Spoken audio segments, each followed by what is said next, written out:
بسم الله الرحمن الرحيم الحمد لله رب العالمين والصلاة والسلام على سيدنا محمد وعلى آله وأصحابه وأتباعه أجمعين.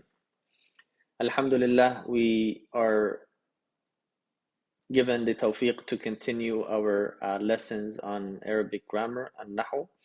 And in the previous video, we mentioned the first three principles of every discipline as they pertain to the science of Arabic grammar. And inshallah, we will continue talking about the rest of the principles in the time that we have in this video. So the fourth principle is the relationship, the relation of the science to other sciences. Where does it fall under? So basically, the science falls under the Arabic sciences. It is part of the Arabic sciences, meaning obviously Arabic has many sciences and grammar is only one of them. Some of the other Arabic sciences are Arabic morphology and rhetoric, for example. And it's also considered one of the foundational sciences, one of the instrumental sciences, what we call in Arabic ulum al-ala. And the merit of the science, the merit of the science, what is the status of the science? And this is the fifth principle.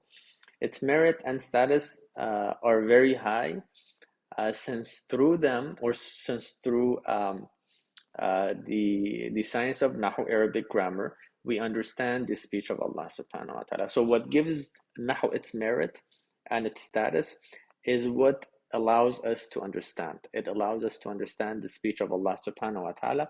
Therefore, we can say Nahu or Arabic grammar is a science that has a very high status. And also it allows us to understand the sayings of the Prophet sallallahu alaihi wasallam. And Imam Malik radiallahu anhu rahimahullah has said that inflection, meaning i'rab, and as we said, if we were to sum up the science of an-nahu into one word, we would say al-i'rab. Al-i'rab wal-bina. And so inflection is in Arabic is al-i'rab. So inflection, Imam Malik says, inflection is the adornment of the tongue. Do not deprive your tongue of its adornment. Meaning, the reason it becomes the adornment of the tongue is because it protects the tongue from making mistakes, right?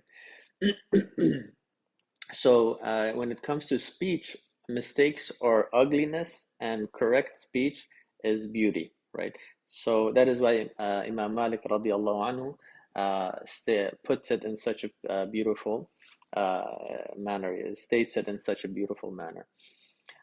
Who is the pioneer of the science? And the most popular opinion, the most popular opinion is that the pioneer of the science is Abu al-Aswad ad-Du'ali, who wrote about the science by the request of Imam Ali radiallahu anhu. I think we have time to go over a few more. What is the name of the science? Obviously, we've already mentioned the same name of the science. The title of the science is An-Nahu, Arabic grammar. And An-Nahu in Arabic has 14 different meanings. And linguistically, it is used to indicate direction or likeness. And in the terminology of grammarians, it is what we mentioned in the previous video, the definition that we gave for this science. What is the source and the origin of the science? The source, obviously, is the Arabs. Actually, there are multiple sources. The Arabs are the main source, and the Quran is a source, and the hadith of the Prophet sallallahu alaihi wasallam is also a source of the science. The Quran is the source of the science is because the Quran is the most eloquent speech, so we can correct our speech by comparing it to the Quran, right? It becomes a reference for us.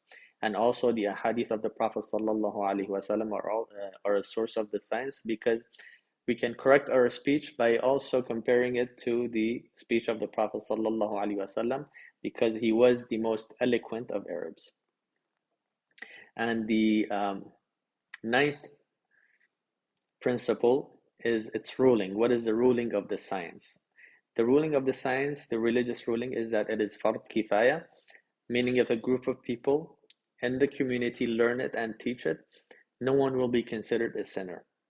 However, if no one in the community does this, learns it and teaches it, then everyone in the community will be a sinner, because this will lead to the misunderstanding of the Quran and the misunderstanding of the ahadith of the Prophet sallallahu alaihi wasallam.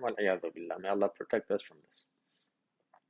And the last, the last principle is maxims, the general rules of the science, and these are short statements expressing a general rule in that science. And inshallah, we'll go over many maxims, many general rules throughout these lessons. And with this, I ask that if you have any questions or comments, to leave them in the comment section. And again, I will include these PowerPoints in the description section of the video, inshallah. We ask Allah subhanahu wa ta'ala to accept it from us. And once again, please, جزاكم الله خيرا. سبحان ربك رب العزة عما يصفون وسلام على المرسلين والحمد لله رب العالمين.